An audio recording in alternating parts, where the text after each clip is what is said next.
मशहूर यूट्यूबर और big boss OTT के विजेता एल्विश यादव की मुश्किलें बढ़ती ही जा रही हैं और आने वाले 14 दिनों में देखा यह जाएगा कि शायद एल्विश यादव को जेल की सलाखों के पीछे अपने 14 दिन निकालने पड़े, क्योंकि आज सुबह दिखाया गया था कि सांपों के जहर वाले मामले में नोएडा पुलिस एल्विश यादव से पूछताछ करती है। उसके बाद एल्विश यादव को पुलिस हिरासत में लेती है, फिर उसे सूरजपुर सेशन कोर्ट लेके जाया जाता है, जहां उसे चीफ जुडिशियल मजिस्ट्रेट 14 दिन की न्यायिक हिरासत में भेज देते हैं। और आने वाले कुछ दिनों में देखा यह जाएगा कि एल्विश यादव को जेल में खाना भी पड़ेगा, रहना भी पड़ेगा। मैं आपको बता दूं कि मामला क्या है। पिछले साल नवंबर के महीने में नोएडा के सेक्टर 51 में एक बैंक्वेट हॉल पर रेड पड़ती है। रेड कौन डालता है? नोएडा पुलिस और पीपल्स फॉर एनिमल एनजीओ, जो मेनका गांधी का एनजीओ है। रेड में कुछ सांप मिलते हैं, जहरीले सांप मिलते हैं, जो वर्जित सांप हैं, जिनको रखना, पालना, खरीदना, बेचना वर्जित है। उन सांपों के साथ रेव पार्टी में कुछ लोगों को पकड़ा जाता है और सीधा सीधा ये आरोप लगता है कि इन सांपों के जहर का जो इस्तेमाल है वो बतौर नशे के तौर पर किया जाता है। इस मामले में एल्विश यादव का नाम भी आता है। एल्विश यादव के इस मामले में तार भी जुड़ते हैं, जिसके बाद देखा जाता है कि एल्विश यादव का जो नाम है वो सुर्खियों में आ जाता है। ये मामला बहुत गर्म रहता है नवंबर के महीने, और तकरीबन 5 से 6 महीने की अभी जो इन्वेस्टिगेशन के बाद आज नोएडा पुलिस ने एल्विश यादव को हिरासत में लिया। मैंने आपको बताया कि कैसे उसको कोर्ट में ले जाया गया, जहां उसको अब 14 दिन की जो जुडिशियल कस्टडी में है रखा जाएगा। और इस मामले में देखा जाता है कि धाराएं कौन कौन सी लगती हैं, क्योंकि इस मामले में सेक्टर 39 में एक एफआईआर दर्ज होती है नोएडा में ही, और मामले में धाराएं लगती है एनडीपीएस की, जो आज लगाई हैं। उसके साथ देखा गया था कि जो पहले से धाराएं चल रही हैं, चाहे वो क्रिमिनल कॉन्स्पिरेसी की 120 भी हो इंडियन पीनल कोड की, और चाहे वो इसके साथ साथ वाइल्ड लाइफ एक्ट भी हो, ये धाराओं के साथ आज नोएडा पुलिस ने एक बहुत बड़ी कार्रवाई भी की।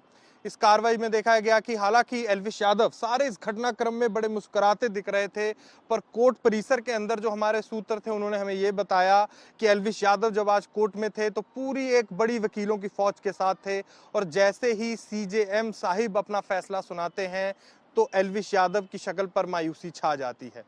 मैंने आपको बताया कि सेक्टर 39 का जो थाना था उसमें इन धाराओं के तहत मामला दर्ज था। पुलिस छानबीन करती है, पुलिस को आज सबूत मिलते हैं।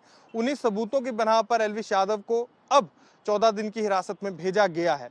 पर क्या है ये एक्ट? जैसे NDPS act, narcotics drug psychotropic substance act 1985, उसके बाद इस एक्ट में तकरीबन 4 बार संशोधन हो चुका है। 2021 में अभी सबसे इसका लेटेस्ट संशोधन था। अगर इस एक्ट की बात करें तो इस एक्ट में 10 से 20 साल की सजा होती है। ये एक्ट क्यों है? तो इसका कारण ये है कि अगर आप नशे की खरीद फरोख्त करते हैं, सेवन करते हैं, या नशे को इधर उधर लेकर जाते हैं, तो ऐसे मामलों में इस एक्ट का इस्तेमाल किया जाता है, जिसमें सीधा सीधा लाखों रुपए का जुर्माना भी है, 10 से 20 साल की सजा भी है। पहले तो एनडीपीएस एक्ट इस मामले में नहीं था, पर जब पुलिस को इस मामले में सबूत मिले, सांपों के जहर वाले मामले में और सबूत मिलते हैं, तो एनडीपीएस एक्ट की भी कुछ धाराएं लग जाती हैं। उसी बीच जब पहले का जो सेक्टर 39 में केस था वो क्रिमिनल कॉन्स्पिरेसी की 120 बी आईपीसी का केस था और वाइल्ड लाइफ एक्ट का भी केस था। मैं आपको बताता हूँ 120 बी इंडियन पीनल कोड क्या है, क्रिमिनल कॉन्स्पिरेसी का केस है। अगर आप किसी के खिलाफ क्रिमिनल कॉन्स्पिरेसी करते हैं तो उस मामलों में इस आईपीसी की धारा का इस्तेमाल होता है, और इसमें तकरीबन 2 साल की सजा का प्रावधान है। वहीं मैं आपको बताऊं वाइल्ड लाइफ एक्ट, अगर आप किसी जंगली जानवर की जो वर्जित है उसकी खरीद फरोख्त करते हैं, उसको अपने पास रखते हैं, या उसका किसी और तरीके से इस्तेमाल करते हैं, जैसे इस केस में देखा गया था कि कुछ जो वर्जित सांप थे जिनमें कोबरा भी था, करायत सांप भी था, 2 ये प्रजातियां थी, इनमें कोबरा भी पाए गए, करायत सांप भी पाए गए, जो वर्जित सांप है जिनको रखना मना है, जो जंगली जीव हैं। उस मामले में एल्विश यादव के ऊपर वाइल्ड लाइफ एक्ट में भी ये मामला था। इसमें भी अगर देखा जाए तो तकरीबन 2-3 साल की सजा का प्रावधान है, लाखों का फाइन है। इसमें देखा गया कि सपेरों से सांप पकड़े गए, जिसका सीधा सीधा तार एल्विश यादव के साथ जुड़ा, जो रेव पार्टी वाला मामला था। बाद में देखा यह गया कि एल्विश यादव को पूछताछ के लिए भी बुलाया जाता था, और पूछताछ भी होती थी। इसके बीच एल्विश यादव की बहुत सारी वीडियोस भी वायरल हुई। बहुत सारी वीडियोस में वो खुद को बेगुनाह बताते थे कि उनके खिलाफ कॉन्स्पिरेसी साजिश चल रही है। पर आज इस मामले ने ऐसा मोड़ लिया जिसने सबको हैरान कर दिया। पुलिस आज पूरे एक्शन मोड में थी। सुबह सुबह एल्विश यादव को पूछताछ के लिए बुलाया जाता है। दोपहर आते आते एल्विश यादव को हिरासत में ले लिया जाता है। शाम आते आते उसे सूरजपुर सेशन कोर्ट ले जाया जाता है, जहां सीजेएम एक बड़ा फैसला सुनाते हुए 14 दिन के लिए एल्विश यादव को हिरासत में भेज देते हैं। आगे का क्या होगा? आगे कहा यह जा रहा है कि एल्विश यादव कोशिश करेंगे बेल लेने की, पर उनके खिलाफ ना केवल एनडीपीएस हो, 120 बी का मामला हो और ना केवल वाइल्ड लाइफ एक्ट। अभी कुछ दिन पहले देखा गया कि एल्विश यादव फिर अखबारों और न्यूज चैनलों की सुर्खियों में थे जब उनकी एक वीडियो वायरल हो जाती है जिसमें वो एक साथी यूट्यूबर सागर ठाकुर को पीटते हुए दिखते हैं। वो वीडियो सोशल मीडिया पर बहुत वायरल होती है। उस मामले पर भी उन पर एक एफआईआर दर्ज होती है गुरुग्राम में। उसी बीच गाजियाबाद में भी उन पर एक एफआईआर दर्ज होती है।